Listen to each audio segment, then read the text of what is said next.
As believers, we have been called to a new way of life, something that's different than what we've lived in the past and what the world lives. Now, right off, I'm going to apologize for my voice. I have some cold stuff, and I hope that it is better by Friday's video. But for today, I want us to consider the life that we've been called to that is different and how we actually enter into that life. And we can only do a little bit in these short videos, but for today, I want you to look at Romans 12. In Romans 12, in the first couple of verses, some important things that are said. And I just wanted to break it down just a little bit and for this. And we will be returning to many of these concepts that I've been bringing up as we go along. There is so much in this book, so much that we can look at and go to and consider. So we just take little bits. At some point, I may try to do something more in depth, and that would be a longer format. It's really hard to try to get the fullness of what I see in here and I want to share in 5 or 6 minutes. But let's do this anyway. So Romans 12, first two verses, Paul says, I beseech you, therefore, brothers, by the mercies of God, that you present your bodies a living sacrifice, holy, acceptable to God, which is your reasonable service. And do not be conformed to this world, but be transformed by the renewing of your mind, that you may prove what is that good and acceptable and perfect will of God. Now, the very first video talked about knowing the will of God. And as we continued on in that context and in that subject, realizing that knowing God's will, knowing his heart, is connected with my time with him and knowing him in that relationship. So I can actually know this. How? Here he says, not being conformed to the world, but which the world is just shorthand for the way of the flesh, that which seems right unto a man, that seems right to people.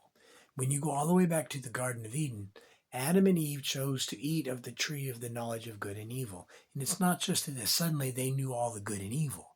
God already knows good and evil. God was the one who was wanting and was teaching them, but he gave them an option that they could, that it was there. He said, don't eat of this, don't follow this way, but that's what they did. Eve was deceived, Adam wasn't. That's in Timothy. We can read about that some point, but the point is the tree of the knowledge of good and evil was basically a declaration.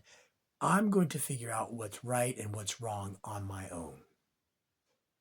I want you to think about that because that's what humanity has done and followed in that ever since, trying to figure out for myself what is right and wrong.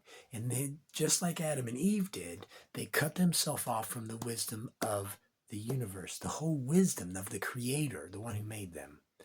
And so here in Romans 12, when he says that that he wants us to present my body as a living sacrifice. What does that mean?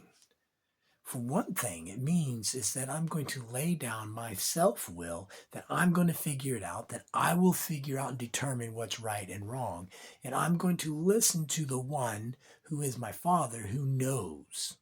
That is why it's my reasonable service. That's my reasonable action. That's what makes sense in the context of me being a believer and a follower of God.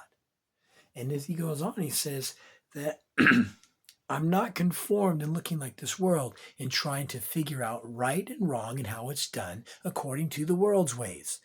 In Corinthians, he tells us that the wisdom of the world is just foolishness to God. And God, what you might think is foolish, the world thinks is foolish, that's wisdom. And see, we have disconnected ourselves from that. So he tells us that we are to be transformed. We are to be completely different than the world's ways. How? By a new way of thinking, the renewing of our minds. What does that mean? That means I'm connected to the one who has the wisdom, who is the way, who is the truth, and I'm going to follow him, and I'm going to cling to what he says. And when I feel or it seems different, I'm going to set that aside and say, no, you know what's right and what's true. And even though my flesh is crying out, this is the way that seems right, I know that you are right, and I'm going to submit and yield to that. I am transformed and my life is made different because I think differently. And I think according to the mind of Christ, which he has given me. So I want you to think about this transformation process and how much that comes from spending that time and knowing him. And through this, I'm actually know the will. I see the will. I understand. And I'm living the will and the desire of God.